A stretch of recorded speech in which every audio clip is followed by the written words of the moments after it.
Alexandre, o que explica, né? De uma coisa é fato, a gente nunca está satisfeito com a nossa imagem, a gente está sempre querendo melhorar, só que quando a gente coloca a nossa vida em risco, será que compensa? O que explica essas pessoas que estão pesando dessa forma na balança? Boa tarde. Boa tarde, Roberta. Boa tarde quem está em casa. E de fato a gente percebe que tem um apelo visual muito grande, principalmente quando a gente fala em comparação. Quando eu me comparo com o outro, eu sempre tenho uma falta, sempre tenho algo a melhorar, eu sempre tenho aquilo que eu preciso tirar.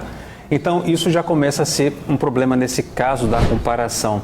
E veja bem, não só a comparação com o outro, Roberto, vou trazer talvez um dado novo, que as pessoas se comparam com elas mesmas, com o filtro que elas têm nas redes sociais. Veja bem, elas se comparam com elas mesmas, com os filtros que elas colocam nas redes sociais. Muitas vezes já ouvi algum relato de alguns cirurgiões plásticos dizendo que a pessoa procura o atendimento mostrando eu quero ficar igual esse filtro. Sim, já falamos sobre isso aqui. Né? Então, olha só como que isso vai trazendo o quê? Um apelo de uma imagem talvez artificial, né? E muitas vezes você procura recursos em que você acha que com a velocidade, ou seja, de um modo mais rápido, você vai encontrar aquilo ali. É claro que aquele famoso que vem rápido, vai rápido também, e você acaba procurando procedimentos estéticos perigosos, na qual você pode até entrar em mutilação, vamos colocar assim, tirando pedaços mesmo, para tentar se adaptar, se adequar, encontrar um determinado padrão, e o uso de substâncias indiscriminadas ou mesmo, inclusive sem saber os riscos que elas podem lhes causar, né? E aí acredita que em nome de uma determinada imagem vale o risco, mas será que vale mesmo?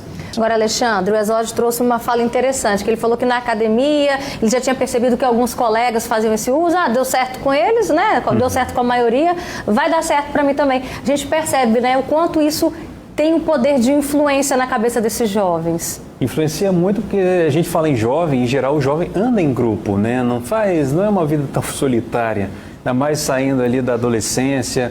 Então, esse grupo também te influencia, você acaba querendo se tornar um pouco parte desse grupo e usar o que esse grupo usa também. Às vezes é uma bebida alcoólica, às vezes pode ser uma droga, às vezes é o anabolizante também, que entra também nessa história.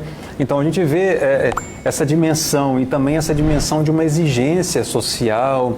Às vezes, os próprios amigos fazem piadas, fazem umas brincadeiras de mau gosto ou coisa assim, que você se vê muitas vezes impelido ali de alcançar aquele corpo ideal também. E aí, como ele mesmo trouxe, né, muitas vezes você não vê consequências ruins aparentes e você faz o uso. É claro, o ego do jovem se acha imortal. Então ele acaba de alguma forma não considerando muito essas possíveis. Não é falta de inteligência. Ainda mais quando fala de algo a longo prazo, né? Não é falta de conhecimento, de consciência, de inteligência, de informação. Às vezes é de fato isso. Bom, colocando aqui nos meus riscos, olhando para os meus amigos, eles tiveram, porque logo eu serei o sorteado de ter um problema com essa substância, vou também fazer esse uso, aí vai que você é o sorteado. Então, tem um pouco disso também, do quanto que influencia, né, aquele circuito de amigos onde você também está, para que você acabe mais pensando na estética do que na saúde. Veja bem, você se preocupa muito mais do que você vai mostrar na aparência do que na saúde em si. Olha só, agora a gente vai mostrar a foto de um egípcio, ele inclusive ficou bem famoso na internet, o nome dele é Greg Valentino. Ele é fisiculturista e muito conhecido pelo uso de anabolizantes. Olha aí, Greg está na lista dos homens com os maiores músculos do mundo. Mas a história dele não se limita ao uso de anabolizantes. Ele também fez aplicações de um tipo de óleo nos braços. E não é exagero o que eu vou dizer agora. Os braços dele, minha gente, explodiram. E ele teve que passar por uma cirurgia de emergência. Alexandre, tem até um nome, né, para essa doença, quando a pessoa não consegue aceitar o corpo dela e chegar a esse ponto. Sim, quando você vê a pessoa ali, ela se olha no espelho e não se reconhece.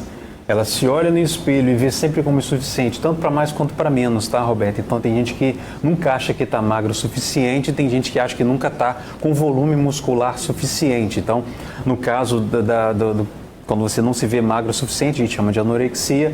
No outro caso, a gente chama de vigorexia. Quando aquela imagem no espelho, a sensação de corpo nunca é suficiente. Você olha de forma disforme, ou seja, não é com a mesma forma que eu tenho.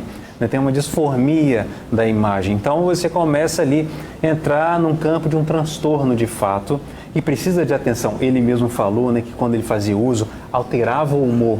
Então também tem essa influência, porque mexe com a vaidade, mexe com o bem-estar, mexe com aceitação e reconhecimento social. Você acaba não se reconhecendo mais e você vai tentando cada vez mais e mais e mais. E é incrível, não adianta os alertas de fora. É quase que não alcançam o que o outro fala, a família fala, amigos falam, já está bom, você já está... Porque a pessoa vai entrando num circuito de excesso e esse excesso conduz à morte. A psicologia explica, certamente, né, Alexandre? Quero comer muito para ganhar peso, para adquirir massa. Toca aqui, Roberta, mexe ali. Né? Então você começa com a questão da imagem, vai para transtornos de alimentação também, criando comorbidades, né? Ou seja, vai interferir em outros pontos da vida e vai virando uma bola de neve.